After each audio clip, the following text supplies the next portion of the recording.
আসসালামু আলাইকুম রহমতুল্লাহ। সম্মানিত দর্শক এবং শ্রোতা, যারা যারা আজকের ভিডিওটা দেখছেন আপনাদেরকে অনেক অনেক মুবারকবাদ জানাচ্ছি। আর অনুরোধ থাকবে ভিডিওটা সম্পূর্ণ দেখবেন, সম্পূর্ণ না দেখে কোনো খারাপ মন্তব্য করবেন না। আমি আজকে আমার একটা পোস্টের কারণে আজকের এই ভিডিওটা করতেছি, যার কারণে একটা ইনফরমেশন আমার এক ভাই থেকে পেলাম যে আমি পোস্টটা এরকমভাবে করছিলাম, ধর্ম যার যার উৎসব তার তার 100% সত্য, কিন্তু প্রত্যেক ধর্মের প্রতি শ্রদ্ধা অবশ্যই থাকতে হবে। যেমন একজন মানুষ অপর মানুষকে সম্মান করবে, শ্রদ্ধা করবে, ঠিক অন্য ধর্মের মানুষকেও সে কি করবে, শ্রদ্ধা করবে, সম্মান করবে।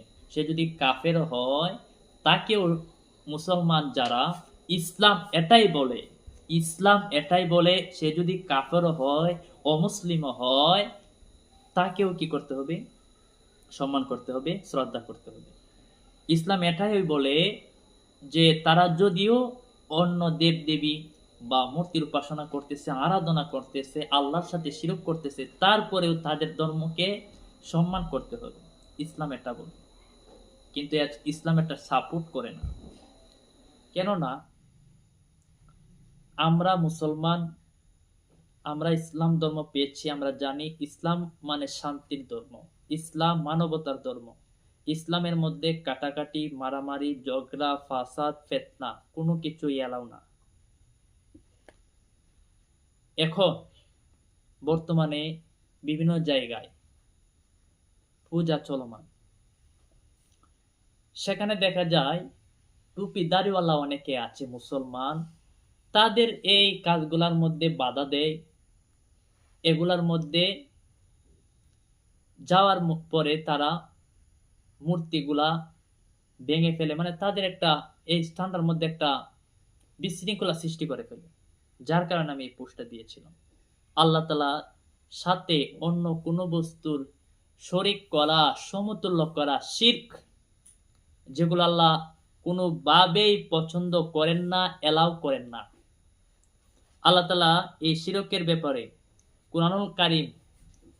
কোরআনুল কারীমের মধ্যে অগণিতবার আমাদেরকে সতর্ক করে দিয়েছে। আল্লাহ তাআলার সঙ্গে সৃষ্টি জগতে যত সৃষ্টি রয়েছে সবগুলা সবগুলা দিয়া আল্লাহর সঙ্গে সত্তাগত, কর্মগত, গুণগত কোনোভাবে আল্লাহর সাথে শরীক করা বা সমতুল্য করা যাবে না। আর এই শিরক হলো সবচেয়ে বড় গুনাহ। আল্লাহ তাআলা নিজের পরিচয় কুরআনুল কারীমের মধ্যে দিলেন কিভাবে? আল্লাহ বললেন, কুল হুয়াল্লাহু আহাদ, বলুন আল্লাহ এক, আল্লাহুস সামাদ, তিনি অমুখাফেকি। আল্লাহ কারো দিকে মুখাফেকি নয়, কিন্তু আল্লাহ ব্যতীত যা কিছু আছে সবাই মুখাফেকি, আমরা সবাই মুখাফেকি। আল্লাহ ছাড়া কেউ নাই যে মুখাফেকি নয় এমন, আল্লাহ শুধু মুখাফেকি। এরপর আল্লাহ বললেন, লাম ইয়ালিদ ওয়ালাম ইউলাদ ওয়ালাম ইয়াকুল লাহু কুফুয়ান আহাদ। আল্লাহ বললেন, না তিনি কাউকে জন্ম দিয়েছেন এবং না তিনি কারো থেকে জন্ম লাভ করেছেন। আল্লাহ কাউকে জন্ম দেন নাই, জন্ম কারো থেকে নেনও নাই, আর তার সমকক্ষ হবার কেউ নাই। আল্লাহ নিজের পরিচয় দিলেন এভাবে, তার সমকক্ষ হবার কেউ নাই। সুতরাং যারা আল্লাহকে রেখে আল্লাহর ইবাদত বাদ দিয়ে, যে ধর্মেরই হোক, ইসলাম ধর্ম হোক, হিন্দু, বৌদ্ধ, খ্রিস্টান, যারাই হোক, আল্লাহর ইবাদত বাদ দিয়ে আল্লাহর মতো অন্য কাউকে যদি মনে করে তাকে ডাকে, আল্লাহ তাআলা এটাকে শিরক বলছেন, যেটা আল্লাহ তাআলা কখনোই ক্ষমা করেন না তওবা ব্যতীত। তবে কেউ যদি ফিরে আসে প্রত্যাবর্তন করে এবং খালেস নিয়ত আল্লাহর কাছে তওবা করেন, অবশ্যই তাকে আল্লাহ অবশ্যই মাফ করে দিতে পারে। যারা বর্তমানে আল্লাহর সঙ্গে শিরক করছেন, হ্যাঁ, তাদের ধর্ম যে কাজগুলো আছে ধর্মের মধ্যে, সেটা অবশ্যই তারা পালন করবে। আমি এটা বলি, তারা পালন করবে। কিন্তু বর্তমানে দেখা যাচ্ছে দাড়ি আছে, টুপি আছে, নবীর সুন্নত লেবাস পাঞ্জাবি আছে, এসব পরার পরে মসজিদে নামাজ আদায় করছে। নামাজ আদায় করে তারা এই মন্দিরের ভিতরে যাইয়া, যেখানে প্রকাশ্যে আল্লাহর সাথে শিরক করা হচ্ছে, প্রকাশ্যে আল্লাহ ব্যতীত এই মূর্তির উপাসনা করা হচ্ছে, তারা সেখানে গিয়ে শরীক হয়। সেখানে তারা তাদেরকে উৎসাহ প্রদান করে। কেন করে? এগুলা কি ইসলামের জায়েজ? ক্ষমতার লোভে অনেকগুলা মানুষ বর্তমানে এই যেগুলা ইসলামের জায়েজ নাই, যেগুলা সবচেয়ে বড় গুনাহ, এগুলোর মধ্যেও গিয়ে তারা শরীক হচ্ছে এবং এগুলাকে সাপোর্ট দিচ্ছে না। বা এটা সাপোর্ট করা যাবে না। হ্যাঁ, তাদেরকে আপনি ছেড়ে দিবেন, তাদেরটা তারা করুক, আপনারটা আপনি করেন। এ ব্যাপারে কোরআনুল কারীমের মধ্যে কি আসছে আমরা দেখি। সূরা কাফিরুনের মধ্যে আল্লাহ তাআলা বললেন, আল্লাহ তাআলা কোরআনুল কারীমের মধ্যে সূরাতুল কাফিরুন এই কাফিরুনের মধ্যে বললেন, বিসমিল্লাহির রহমানির রহিম, কুল ইয়া আইয়ুহাল কাফিরুন, বলুন হে কাফিরগণ, লা আ'বুদু মা তা'বুদুন, আমি তার ইবাদত করি না যার ইবাদত তোমরা করো। ওয়ালা আনতুম আবিদুনা মা আ'বুদ, এবং তোমরাও তার ইবাদতকারী নও যার ইবাদত আমি করি। আল্লাহ রাসূল বলতেছেন, কথাগুলো স্বয়ং আল্লাহর। আর ইবাদত করেন আল্লাহ রাসূল এবং আমরা। আমি কোরআনের আয়াতগুলা দ্রুত বলতেছি কারণ ভিডিওটা অনেক লম্বা হয়ে যাবে। যদি আরো সুন্দরভাবে এই কোরআনুল কারীমের যে সূরার আয়াতের হক আছে এগুলা যদি আদায় করতে যাই অনেক সময়ের দরকার, যার কারণে আমি অতি দ্রুত পড়ে ফেলতেছি। এরপর আল্লাহ বললেন, ওয়ালা আনা আবিদুম মা আবাদতুম, এবং আমি ইবাদতকারী নই তার যার ইবাদত তোমরা করে আসছো। আল্লাহ রাসূলকে শিক্ষা দিচ্ছেন, ওয়ালা আনতুম আবিদুনা মা আ'বুদ, এবং তোমরা তার ইবাদতকারী নও যার ইবাদত আমি করি। লাকুম দীনুকুম ওয়ালিয়া দীন, তোমাদের দিন তোমাদের জন্য এবং আমার দিন ইসলাম এটা আমার জন্য। এখান থেকে আমরা কি বুঝলাম? এই যারা বিধর্মী তাদের ধর্ম তাদের, আমরা যারা মুসলমান আমাদের ধর্ম আমাদের। এই যে মূর্তিগুলার সামনে অনেক সময় প্রসাদ দেয়, ফল দেয়, অনেক কিছু দেয়, এটা তাদের ধর্মের মধ্যে তারা পাইছে, তারা করতেছে, আমরা বাধা তো দিচ্ছি না, তারা করুক। আল্লাহ তাআলা এই ব্যাপারে কি বলতেছেন আসেন কোরআনুল কারীম থেকে আমি স্পষ্টভাবে দেখানোর চেষ্টা করতেছি আপনাদের। আল্লাহ তাআলা এই সম্পর্কে কি বলতেছেন শিরকের ব্যাপারে। আল্লাহ তাআলা বললেন সূরা নিসার মধ্যে, আল্লাহ বললেন আয়াত নাম্বার 34, আল্লাহ বললেন, বিসমিল্লাহির রহমানির রহিম, ওয়া'বুদুল্লাহা ওয়া লা তুশরিকু বিহি শাইআ, তোমরা আল্লাহর ইবাদত করো এবং তার সাথে কোনো বস্তুকে শরীক করিও না। তোমরা আল্লাহর ইবাদত করো কিন্তু আল্লাহর সাথে কোনো বস্তু শরীক করিও না। এরপরে আল্লাহ রাব্বুল আলামিন বললেন অন্য আয়াতের মধ্যে, সূরা আনকাবুতের 46 নং আয়াতের মধ্যে আল্লাহ বললেন, বিসমিল্লাহির রহমানির রহিম, ইন্নাল্লাযীনা তাদউনা মিন দুনিল্লাহি লান ইয়াখলুকু যুবাবান ওয়ালাউ ইজতামাউ লাহু ওয়া ইন ইয়াসলুবহুমুয যুবাবু শাইআন লা ইয়াস্তানকিযুহু মিনহু দাউফাত তালিব ওয়াল মাতলুব। আল্লাহ বললেন, নিশ্চয় যারা আল্লাহ ব্যতীত মূর্তির পূজা করে তাদের এই মূর্তিগুলো একটি মাছি সৃষ্টি করতে পারবে না, যদিও তারা সবাই এই উদ্দেশ্যে একত্রিত হয়। এই মূর্তিগুলো আল্লাহ চ্যালেঞ্জ করতেছে, সবাই যদি এই সব মূর্তিগুলো যদি একত্রিত হয় তবু তারা একটা মাছি সৃষ্টি করতে পারবে না। আর যদি মাছি তাদের মূর্তিগুলোর নিকট হতে কোনো কিছু নিয়ে যায়, ছিনিয়ে নেয়, তবেও তারা সেটার থেকে উদ্ধার করতে পারবে না। মাছি থেকে উদ্ধার করতে পারবেন। আল্লাহ বলতেছেন এমন উপাসক অক্ষম এবং এমন উপাস্য অক্ষম। তো আল্লাহ রাব্বুল আলামিন বলতেছেন এই মূর্তিগুলা সবাই যদি একত্রিত হয়, সবগুলো যদি একত্রিত হয়, এরপরও তারা একটা মাছি পর্যন্ত সৃষ্টি করতে পারবে না। তাহলে আপনার স্রষ্টাকে, এই মূর্তি আপনার স্রষ্টা না? আচ্ছা যাই হোক, এরপরে আসেন কোরআন কারীমের মধ্যে আল্লাহ কি বললেন? সূরাতুল লুকমান 13 নম্বর আয়াত আল্লাহ বললেন বিসমিল্লাহির রহমানির রহিম ওয়া ইয ক্বালা লুকমানু লিইবনিহি ওয়া হুয়া ইয়াইদুহু ওয়া ইয়া বুনাইয়্যা লা তুশরিক বিল্লাহি ইন্নাশ শিরকা লাযুলমুন আযীম। সে কথা স্মরণ করুন, আল্লাহ রাসূলকে আল্লাহ বলতেছেন সে কথা স্মরণ করুন। তার মানে এখানে কিন্তু একটা মেসেজ আসতেছে, আপনি সেই কথাটা স্মরণ করুন। তার মানে আল্লাহ রাসূল সেই কথাটা জানেন। সুবহানাল্লাহ। যখন লুকমান আলাইহিস সালাতু ওয়াস সালাম তার ছেলেকে উপদেশ দিতে গিয়ে বলল, হে আমার পুত্র, ইয়া বুনাইয়া লা তুশরিক বিল্লাহি, লা তুশরিক বিল্লাহ, হে আমার পুত্র আল্লাহর সাথে কাউকে শরীক করবে না। ইন্নাশ শিরকা লাযুলমুন আযীম, নিশ্চয় শিরক খুবই বড় জুলুম। ওনার সন্তানকে উনি বলতেছেন শিরক সবচেয়ে বড় জুলুম, সুতরাং আল্লাহর সাথে কাউকে শরীক করবে না, শিরক করবে না। সূরা নিসার 48 নং আয়াতের মধ্যে আল্লাহ বললেন আল্লাহ কেবল শিরকের গুনাহই মাফ করেন না, শিরকের গুনাহ আল্লাহ মাফ করেন না। এছাড়া অন্য যত গুনাহ আছে তা যার ইচ্ছা, যাকে ইচ্ছা আল্লাহ তাআলা মাফ করে দেন। যে আল্লাহর সাথে কাউকে শরীক করেছে সে তো বড় মিথ্যা তৈরি করলো এবং বিরাট গুনাহ করলো, আল্লাহ বলতেছেন।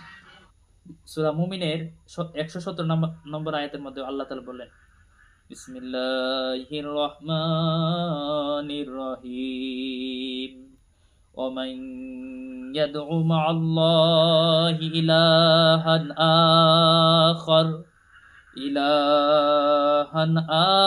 আখার লা বুরহানা লাহু বিহি ফাইন্নামা হিসাবুহু ইনদা রাব্বিহি ইন্নাহু লা ইউফলিহুল কাফিরুন। যে কেউ আল্লাহর সাথে অন্য কোনো মাবুদকে ডাকে যার পক্ষে তার কাছে কোনো দলিল প্রমাণ নেই, তার হিসাব তার রবের নিকট আছে, এমন কাফিররা কখনো সফলতা লাভ করতে পারবে না। এরপর আল্লাহ বলেন ওয়াজআলাহু লাহু মিন ইবাদিহি জুজআন ইন্নাল ইনসানা লাকাফুরুম মুবিন। এসব কিছু জানা সত্ত্বেও এসব লোক তার বান্দার মধ্য থেকেই কতককে তার অংশ বানিয়ে নিয়েছে। আসল কথা এই যে মানুষ সুস্পষ্ট নিয়ামত অস্বীকারী। এটা আবার সূরা যুকরুফের 15 নম্বর আয়াত। এটা নিশ্চয় আসমান জমিনের আদি স্রষ্টা, তার কোনো সন্তান কেমন করে হতে পারে? যিনি আল্লাহ, তিনি আসমান জমিনের আদি স্রষ্টা, তার কোনো সন্তান কেমন করে হতে পারে অথচ তার কোনো বিবি নেই। তিনি তো সবকিছু সৃষ্টি করছেন এবং প্রত্যেক জিনিস সম্পর্কে তিনি ইলম রাখেন। আল্লাহ আরো বললেন হে রাসূল আপনি বলুন আমি তো আমার রবকে ডাকছি এবং তার সাথে অন্য কাউকে শরীক করি না। বিসমিল্লাহির রহমানির রহিম কুল ইন্নামা উদউ রাব্বি ওয়ালা তুশরিকু বিহি আহাদা কুল ইন্নী লা আমলিকু লাকুম দাররাও ওয়ালা রাশাদা। বলতেছেন হে রাসূল আপনি বলুন আমি তো আমার রবকে ডাকছি এবং তার সাথে অন্য কাউকে শরীক করি না। আরো বলুন আমি তোমাদের জন্য ক্ষতি বা উপকার করার ক্ষমতা রাখি না।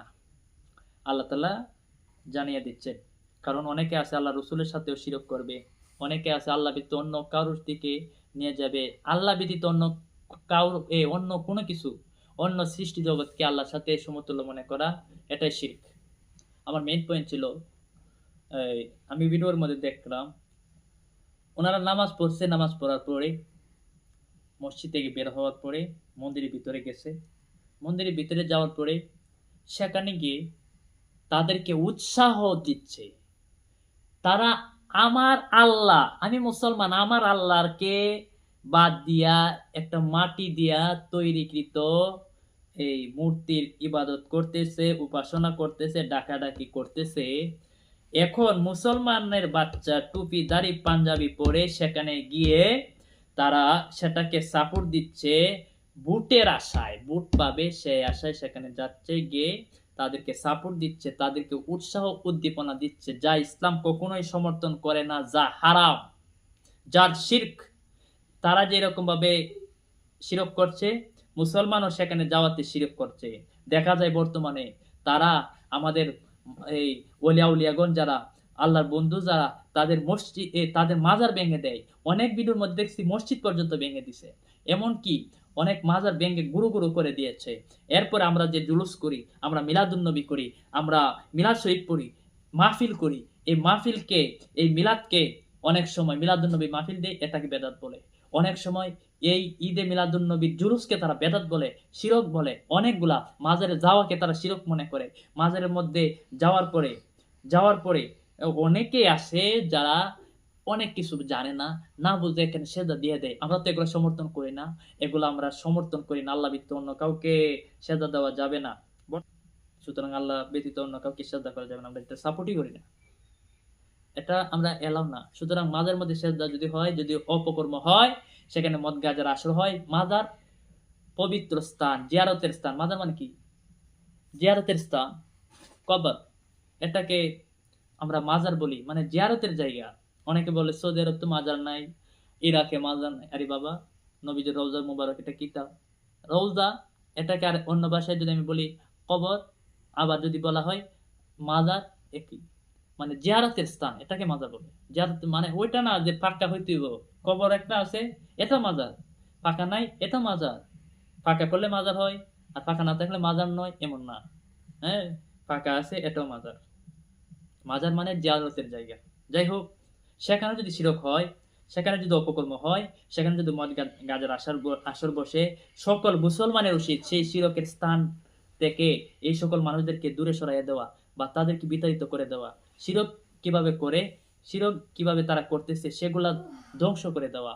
হ্যাঁ, মদ গাজার আসর ধ্বংস করে দেওয়া। এই সেজদা যেখানে দিচ্ছে এখানে বারবার বারবার নির্দেশ দেওয়া এখানে যাতে সেজদা না দেয়, কারণ আল্লাহ ব্যতীত অন্য কাউকে সেজদা করা যাবে না। যাই হোক, তাই আপনারা মাজার ভাঙতেছেন, বলতেছেন যে জুলুস করা যাবে না, আমরা যখন জুলুস করি এটা বেদাত, নবীর যুগে ছিল না। এর জন্য আপনারা আন্দোলন করেন, আপনারা নেমে যান রাস্তার মধ্যে নাইমা আমাদেরকে বাধা দেন। অনেক জুলুসের মধ্যে ব্রাহ্মণবাড়িয়া এবং কসবা সহ সারা বাংলাদেশে অনেক জুলুসের মধ্যে গত বছর আক্রমণ হয়েছে, এই বছর অনেক জায়গার মধ্যে আক্রমণ হয়েছে। কেন রে ভাই? তারা যদি নবীর জুলুস করে আনন্দ পায়, এটাতে তো তোমাদের কোনো ক্ষতি নাই, তাহলে তোমরা কেন একটা বাধা দিবা? তোমরা মাহফিল করতেছো, আমরা বাধা দিই? তোমরা সিরাতুন নবী মাহফিল করো, আমরাও সিরাতুন নবী মাহফিল করি, আমরা মিলাদুন নবীর মাহফিলও করি। সিরাতুন নবী মিলাদুন নবী দুইটাই মানতে হবে। যে একটাও মানে না, মিলাদুন নবী মানে সিরাতুন নবী মানে না, সিরাতুন নবী মানে মিলাদুন নবী মানে না, মিলাদুন নবী মানে সিরাতুন নবী মানে না, উভয় কাফের, দুটোই মানতে হবে। সুতরাং যারা এই মাহফিলের মধ্যে বাধা দিচ্ছেন, এই জুলুসের মধ্যে বাধা দিচ্ছেন, আর আল্লাহ এবং আল্লাহ রসুলের কাছে একদিন জবাব দিতে করতে হবে, মনে রাখবেন। আমরা আপনাদেরকে বাধা দিই না, আপনার দিন আপনারা করেন, আপনারা যেই আকীদা আছেন আপনারা প্রচার করতে থাকেন, আমরাও আমাদের আকীদা প্রচার করব। আমরাও কোরআন হাদিস থেকে আপনাদেরকে আমাদের তথ্যগুলা দিব। যাই হোক, আপনারা এভাবে বাধা দেন, মাজার ভেঙে ফেলেন, মাজার মুড়িয়ে ফেলেন। হ্যাঁ, যে মাজারগুলো আছে, অনেকগুলা বন্ডের মাজার আছে, এগুলা উচিত দূর করে দেওয়া, সরাইয়ে দেওয়া, ভেঙে ফেলা। কিন্তু যেগুলো হক আপনারা জানেন, এগুলার মধ্যে যাবেন না বা এগুলাতে হাত দিবেন না, এগুলা বাংলার নামও নিবেন না। তো এখানে শিরক হয়, আপনারা বলেন সেজদা দেয় শিরক হয়ে যায়, মাজার জিয়ারত করে শিরক হয়ে যায়। যেখানে প্রকাশ্যে আল্লাহ পাকের সাথে শিরক করা হচ্ছে, ঢুল বাজনা তবলা নিয়া আল্লাহর সাথে শরীক করা হইতেছে, যেখানের মধ্যে আপনার প্রভুকে বাদ দিয়ে তারা এই জয় নাম হরি নাম কি জানে বলতেছে, এখানে আপনি যাইয়া সেরা, হ্যাঁ, এই আপনি তাদেরকে সাপোর্ট দিতেছেন, আপনি তাদেরকে এই প্রটোকল দিতেছেন, এই প্রশাসন বাদ দিয়ে আপনি যাইয়া সেরা তাদেরকে উৎসাহ উদ্দীপনা দিচ্ছেন। কিরকম মুসলমান? বুটের আশায়, আরে লোক, বুটের আশায়। মনে রাখবেন, ইমান সবচেয়ে বড়, ইমান সবচেয়ে বড়, ইমান সবচেয়ে বড়। আপনার আল্লাহর সাথে সবচেয়ে বড় যেটা, ইমানের 70-এর অধিক শাখা প্রশাখা আছে, আরো অনেক শাখা প্রশাখা হাদিসের মধ্যে আছে যে 70-এর অধিক শাখা প্রশাখা আছে। সবচেয়ে সর্বোত্তম এবং সবচেয়ে প্রধান যেটা লা ইলাহা ইল্লাল্লাহ, এই সাক্ষ্য প্রদান করা মুখে এবং অন্তরে। আল্লাহ ছাড়া অন্য কাউকে শরীক মনে করাই যাবে না। আল্লাহ ছাড়া আর কোনো ইলাহ নাই। লা ইলাহা ইল্লাল্লাহ, আল্লাহ ছাড়া কোনো মাবুদ নাই। এই সাক্ষ্য অন্তরে দিতে হবে, মুখেও দিতে হবে। মুখেও স্বীকৃতি দিতে হবে, অন্তরেও মনে করতে হবে। আপনি যাইয়া বেড়ার মতো এই মূর্তিগুলার, যেখানে আপনার প্রভুর ইবাদত যেখানে হচ্ছে না, হ্যাঁ, সেখানে এই এগুলার পূজা করা হচ্ছে, আরাধনা করা হইতেছে, আপনি গিয়ে তাদেরকে প্রটোকল দেন, তাদেরকে গিয়ে সাপোর্ট করেন। হ্যাঁ, আফসোস, আফসোস। আপনিও মুসলমান, আপনি মাজার জিয়ারত করলে শিরিক বলে ফেলেন, আপনি কবর জিয়ারত করলে শিরক বেদাত বলে ফেলেন। অথচ যে কানের মধ্যে যে কানের মধ্যে প্রকাশ্যে শিরিক হইতেছে, সেখানে গিয়ে আপনি প্রসাদ খান, আপনি মুসলমান? আপনি মুসলমান? কিরকম মুসলমানের ভাই আপনি? কেন যাইতেছেন? ওই বুটের আশায়। হায় হায় হায় হায়, মানুষ দুনিয়া লোভী হয়ে গেছে, দুনিয়া লোভী হয়ে গেছে। যার কারণে চিন্তা করে না মরলে কি হবে। আল্লাহর সাথে যে তারা শরীক করতেছে, আমি যাইতেছি, যেটা আমি জানতেছি প্রকাশ্য শিরক হইতেছে, এখন আমি যাইতেছি গিয়া সেরা আমি তাদেরকে উৎসাহ দিতেছি, উদ্দীপনা দিতেছি, এই করো, তোমরা মূর্তি পূজা করো, আরাধনা করো, উৎসাহ দিতেছেন। এটা কোরআন হাদিসের কোন জায়গার মধ্যে আছে যে? বরং আমি এদিকে যাইতেছি না, বরং এগুলা উচ্ছেদ করার নির্দেশ আছে কোরআন এবং হাদিসের মধ্যে। তবে আমি প্রথমেই বলছি, দাঙ্গা হাঙ্গামা, ঝগড়া ফাসাদ, এগুলা ইসলাম কখনোই সাপোর্ট করে না। আমরা এই জন্য এই কথাটা আমি বলছিলাম, ধর্ম যার যার উৎসব সবার, কিন্তু এক ধর্মের মানুষ আরেক ধর্মের মানুষদেরকে শ্রদ্ধা করবে। কেন বলছিলাম? এই কারণে বলছিলাম যে আমি মুসলমান হওয়ার পরে, এখন আমি জানি ওই জায়গার মধ্যে পূজা চলতেছে, আমি মুসলমান হওয়ার পরে বেন্দা লইয়া দৌড়া গিয়া সেরা এরারে বাইরাইলাম বা মারামারি করলাম তাদেরকে, এগুলা ইসলাম সাপোর্ট করে না। এইটাই বলছিলাম, শ্রদ্ধা করার লাগে, সম্মান করার লাগে না। আমি বলি নাই তাদের এই পূজার মণ্ডপে গিয়ে বসে থাকার কথা, আমি বলি নাই, বা আল্লাহ বলে নাই, কোরআনও নাই, হাদিসও নাই, আল্লাহ বলে নাই তাদেরকে প্রোটোকল দেওয়ার কথা, তাদের সাপোর্ট দেওয়ার কথা, তাদেরকে উৎসাহ দেওয়ার কথা, তাদেরকে এই আগ্রহ দেখানোর কথা আল্লাহ বলে নাই। আল্লাহ বলছেন এগুলো থেকে দূরে থাকার কথা, এগুলো থেকে দূরে থাকার কথা আল্লাহ কোরআন কারীমের মধ্যে নির্দেশ দিয়েছেন। তা আপনি কি মুসলমান? ওই সামনে নির্বাচন, ভোট পাইবেন, এন্দরা ভোট দিব, আপনি ফাঁস হইবেন, এই জন্য তাদেরকে গিয়া আপনি কি করতেছেন? উৎসাহ দিতেছেন। কিন্তু এই দিক দিয়ে আল্লাহর থেকে আপনার একটা রিলেশন ছিল, কালেকশন ছিল, সেটা কাট হয়ে গেল, কর্তন হয়ে গেল, সেটা তো আপনি খেয়াল করেন নাই। আপনি মুসলমান। আফসোস, আফসোস, আফসোস। যাই হোক, হ্যাঁ, আপনি এটা করতে পারতেন, যেহেতু তারা একটা কাজ করতেছে, সব এখানে অনেক মানুষ আছে, এখানে দাঙ্গা হাঙ্গামা হতে পারে, বিভিন্ন কিছু হতে পারে, আপনি প্রশাসনের মাধ্যমে তাদেরকে একটা ব্যবস্থা করে দিতে পারেন যাতে এখানে ঝগড়া ফাসাদ না হয়। কিন্তু আপনি নিজে যাইয়া পূজা মণ্ডপে বসে থাকেন, নিজে যাইয়া প্রসাদ খান। প্রসাদ আপনার আল্লাহ বলছে প্রসাদ খাওয়ার লাগে, নামাজ পড়িয়া টুপি লাগাইয়া। আপনারা বলছে নামাজ হিন্দুরার প্রসাদ আপনি আপনি বুকের ভিতরে দিতেন, যাওয়ার পরে গিয়ে আল্লাহ আকবার বলতেন, আল্লাহ খুব খুশি আপনার প্রতি, মাশাআল্লাহ। খুশি হবেন এরকম করলে, নাউজুবিল্লাহ। এরকম করলে আল্লাহ আপনাকে পছন্দ করবেন না। হ্যাঁ, দুনিয়াতে আপনি যেটা চাইছেন, ইন্নামাল আমালু বিন্নিয়াত, আপনি যেটা চাইছেন প্রত্যেক কাজ তার নিয়তের উপর নির্ভরশীল। আপনি নিয়ত অনুযায়ী এটা পেয়ে যাবেন। আপনি হয়তো বুটে ফাঁস হয়ে যাবেন, কিন্তু আল্লাহর কাছ থেকে আপনার আল্লাহর কাছ থেকে বিতাড়িত হয়ে যাবেন, আল্লাহর থেকে আপনি বাদ হয়ে যাবেন। সুতরাং ভাই, আপনি আমার ভাই, আমি আপনার ভাই। সুতরাং ভাই, অনুরোধ জোর হাত করে বলছি, আল্লাহর সাথে শিরক করবেন না। আল্লাহকে কোনো কিছু নিয়ে আল্লাহর সাথে শরীক করবেন না, কোনো কিছু নিয়ে। এবং যেখানে শিরক হয়, এই সকল কাজের মধ্যে আপনি সাপোর্ট দিবেন না। হ্যাঁ, তারা করতেছে, তাদেরকে আপনি উৎসাহ উদ্দীপনা দিবেন না, তাদেরকে ছেড়ে দিবেন, তাদের মতো তারা করুক, তাদের হিসাব তারা দিবে। এরকম অনেক হাদিস আছে, আমি বলতে চাইছিলাম। যাই হোক, একটা হাদিস অন্তত একটা বলি। হযরত আনাস রাদিয়াল্লাহু তাআলা থেকে হাদিস মোবারক, তিনি বলেন, নবী করিম সাল্লাল্লাহু আলাইহি ওয়াসাল্লাম কবিরা গুনাহ সম্পর্কে জিজ্ঞাসা করা হলে তিনি বললেন, আল্লাহর সাথে শরীক করো না। সব কবিরা গুনাহ যেটা, আল্লাহ রাসূল বলেন, আন আনাস রাদিয়াল্লাহু তাআলা আনহু ক্বালা সুইলা নাবিয়্যু সাল্লাল্লাহু আলাইহি ওয়াসাল্লাম আনিল কাবাইরি ক্বালা আল ইশরাকু বিল্লাহ ওয়া উকুল ওয়ালিদাইন। বলতেছেন যে কবিরা গুনাহ সম্পর্কে আল্লাহ রসুলকে জিগাইলেন, আল্লাহ রসুল উত্তর দিলেন কি, সবচেয়ে কবিরা গুনাহ যেটা বড় কবিরা গুনাহ আল্লাহর সাথে শরীক করা, কাউকে শরীক করা, এটা সবচেয়ে বড় কবিরা গুনাহ। এরপর আল্লাহ বলতেছেন, আল্লাহ রসুল বলতেছেন ওয়া উকুকুল ওয়ালিদাইন, পিতামাতার অবাধ্য হওয়া, এটা বড় গুনাহ, কবিরা গুনাহ, যেগুলো তওবা ক্ষমা হয় না। এরপর আল্লাহ রসুলে বললেন প্রাণ হত্যা করা, ওই যে আমি কেন বলছিলাম যে তার শ্রদ্ধা করবে, তাদেরকে সম্মান করবে, এই কারণে বলছিলাম, কারণ তাদের একটা কাজ করতেছে, এটা বাধা দেওয়া যাবে না। যদি বাধা দিন দেখা যাবে ঝগড়া ফাসাদ হবে, মারামারি হবে, কাটাকাটি হবে, এগুলা হারাম, এগুলা করা যাবে না, ইসলামে জায়েজ নাই। এবং মিথ্যা সাক্ষ্য দেওয়া, মিথ্যা সাক্ষী দেওয়া ইসলামে জায়েজ নাই, আল্লাহ রসুল না করে বলে দিলেন এগুলা করা যাবে না, বুখারী শরীফের হাদিস। এরপরে আল্লাহ রসুল আরেকটা অনেক বড় হাদিস আমি বলে দিচ্ছি এমনিতেই দ্রুত। নবী করিম সাল্লাল্লাহু আলাইহি সাল্লাম থেকে আবু হুরায়রা রাদিয়াল্লাহু তাআলা আনহু হাদিস বর্ণনা করেন, তিনি বলেন তোমরা 7টি ধ্বংসাত্মকমূলক কাজ থেকে বিরত থাকো। আল্লাহ রাসূল বললেন 7টি ধ্বংসাত্মকমূলক কাজ থেকে তোমরা বিরত থাকো। সাহাবায়ে কেরাম বললেন হে আল্লাহ রাসূল সাল্লাল্লাহু আলাইহি ওয়াসাল্লাম, ক্বালু ইয়া রাসূলুল্লাহ ওয়া মা হুন্না, সেগুলা কি কি কি? তিনি ক্বালা আশরিকু বিল্লাহ, আল্লাহ রাসূল যেটাই বলতেছেন সর্বপ্রথম আশরিকু বিল্লাহ, প্রথম হলো আল্লাহর সাথে শিরক করা, এটা থেকে তোমরা দূরে থাকো। এরপরে জাদুটনা করা থেকে বিরত থাকো। আল্লাহ যে প্রাণকে হত্যা করা হারাম করছেন অন্যায়ভাবে, তা হত্যা করা থেকে তোমরা বিরত থাকো। সুদ খাওয়া এগুলা হারাম, এগুলা থেকে বিরত থাকো। এতিমের সম্পদ আত্মসাৎ করা থেকে বিরত থাকো। যুদ্ধের ময়দান থেকে পালায়ন করা থেকে তোমরা বিরত থাকো।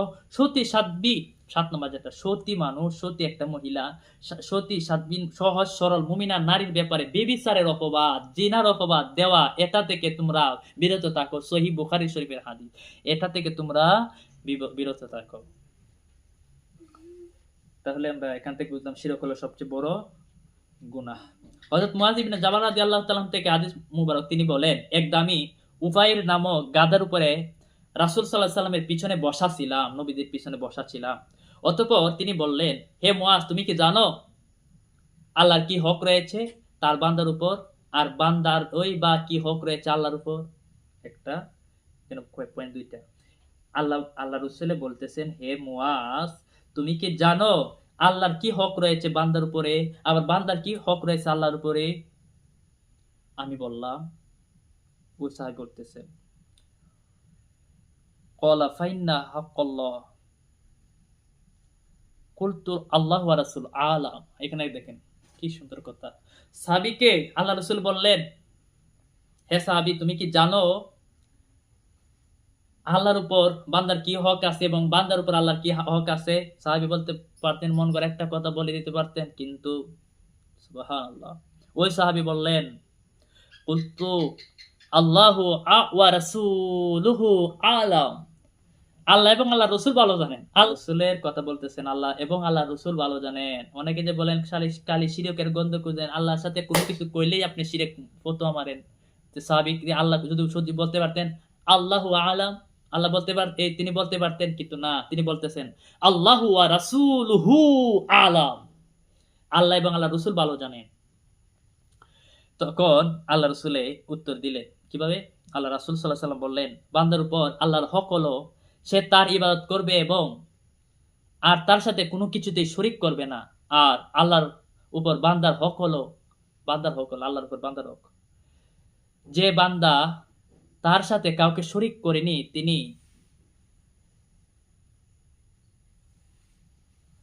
আল্লাহ তাকে শাস্তি দিবেন না। মানে আল্লাহর হকটা হইলো আল্লাহ যার সাথে আল্লাহর সাথে যে শরীক করছেন আল্লাহ তার শাস্তি দিবেন না, এটা আল্লাহর হক। অতঃপর আমি বললাম হে আল্লাহ রাসূল সাল্লাল্লাহু আলাইহি ওয়াসাল্লাম, আমি কি মানুষকে এই শুভ সংবাদ জানিয়ে দেব না?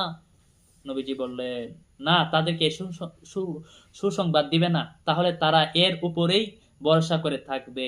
এটা দিও না যে আল্লাহর সাথে শরীক করলেই, শরীক থেকে বেঁচে থাকলেই আল্লাহ তাআলা তারে শাস্তি দিবেন না, এই কথাটা তোমরা মানুষের সামনে বইলো না। সাহাবীকে নিজেদের দিনে সাহাবী আবার জিজ্ঞাসতেছেন, আমি হইলে বললাম কি, আমি কি এটা মানুষের বইলা দিলাম, জানাইয়া দিলাম, শুনাইয়া দিলাম, কিন্তু সাহাবী তিনি বলতেছেন ইয়া রাসূলুল্লাহ, আপনি যে আমারে বলছেন আল্লাহর সাথে যদি কেউ শরীক না করে তারে আল্লাহ শাস্তি দিবে না, তাহলে এখন আপনি আমারে বলেন বুখারী শরীফের হাদিস, সহিহ বুখারী শরীফের হাদিস, অনেক বড় হাদিস। আমি সবটা বললাম না, আরবিটা বললাম না, অল্প একটু আপনাদেরকে বললাম। আমি চাইলে আপনাদেরকে দিয়ে দিতে পারবো। যাই হোক, আল্লাহ রসুল বললেন না, এটা সুসংবাদটা তুমি মানুষকে বলবা না, তাহলে দেখা যাবে মানুষ ইবাদত বাদ দিয়া, সবকিছু বাদ দিয়া, ওই যে আল্লাহ বলছেন শিরক না করলে আল্লাহ তারা শাস্তি দিবেন না, এটার উপরে নির্ভর করবে। এই জন্য আল্লাহ রসুলে না করে দিলেন। সুবহানাল্লাহ। যাই হোক, আমি আপনাদের কাছে জোরহাত করে বলছি, যারা জুলুসে বাধা দেন, যারা মিলাদুন্নবীতে বাধা দেন, ঈদে মিলাদুন্নবী বাধা দেন, জশ্নে জুলুসে বাধা দেন, মিলাদ শরীফে বাধা দেন, এগুলাকে শিরক বলেন। মাজার জিয়ারতকে শিরক বলেন, মাজারে যাওয়াকে শিরক বলেন। আপনারা যে পূজা মণ্ডপে যাইয়া শিরক করতেছেন, প্রসাদ খাইতেছেন, তাদেরকে উৎসাহ দিচ্ছেন, উদ্দীপনা দিচ্ছেন, এই কাফির মুশরিক থেকেও, বিদুর মুরিদ থেকেও আপনারা হলেন সবচেয়ে বড় শিরককারী। তারা না বুঝা করতেছে। তাদের এই ব্যাপারে তারা কোরআনও পড়ছে না, হাদিসও পড়ছে না। আমাদের যে দিনের কথাগুলো এগুলো পড়ে নাই, আপনি পড়ছেন, আপনি জানছেন, আপনি তাদেরকে প্রটোকল দিচ্ছেন, জানার পরেও আপনি তাদেরকে গিয়ে সাহায্য সহযোগিতা করতেছেন ভোটের আশায়। হ্যাঁ, অন্য কোনো নিয়ত নেই আপনাদের, ভোটের আশায়। ভোট পাইবেন, সামনে নির্বাচন, আপনারা ক্ষমতায় যাইবেন, আপনাদের সেই কাজও হয়তো হয়ে যেতে পারে, কিন্তু আল্লাহ আপনাদেরকে পছন্দ করবেন না, আপনাদেরকে এলাও করবেন না। 100%, 100%। কারণ এগুলা শিরক, এগুলা করা যাবে না। আপনারা অন্যগুলাকে শিরক বলেন, মাজার জিয়ারত শিরক বলেন, মাজার যাওয়া শিরক বলেন, কিন্তু যেটা প্রকাশ্যে শিরক করা হইতেছে, যেখানে প্রকাশ্য দেবদেবীর উপাসনা হইতেছে, এটাকে তো আপনারা শিরক বলেন না। হায়রে মুসলিম, আফসুস, এটাকে আপনারা শিরক বলেন না।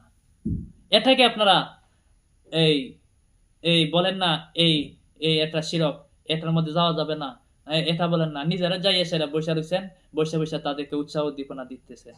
যাই হোক, আমার কথায় অনেকে কষ্ট পাবেন আমি জানি, অনেকের কলিজা বেদ করে যাবে সেটাও জানি। আমি আল্লাহ এবং আল্লাহ রসুলকে খুশি করার জন্য, আমার মুসলমান ভাইকে রক্ষা করার জন্য, অন্য কোনো উদ্দেশ্য না, আল্লাহর কসম, অন্য কোনো উদ্দেশ্য না, আমার মুসলমান ভাইকে এই সকল অপকর্ম থেকে, শিরকের কাছ থেকে দূরে রাখার জন্য আমি ভিডিওটা করলাম। আল্লাহ যেন আমাকে ক্ষমা করেন, আপনাদেরকে ক্ষমা করেন, এই বলে আমার আজকের এই আলোচনা, এই বক্তব্য এখানে শেষ করছি। আসসালামু আলাইকুম ওয়া রাহমাতুল্লাহি ওয়া বারাকাতুহু।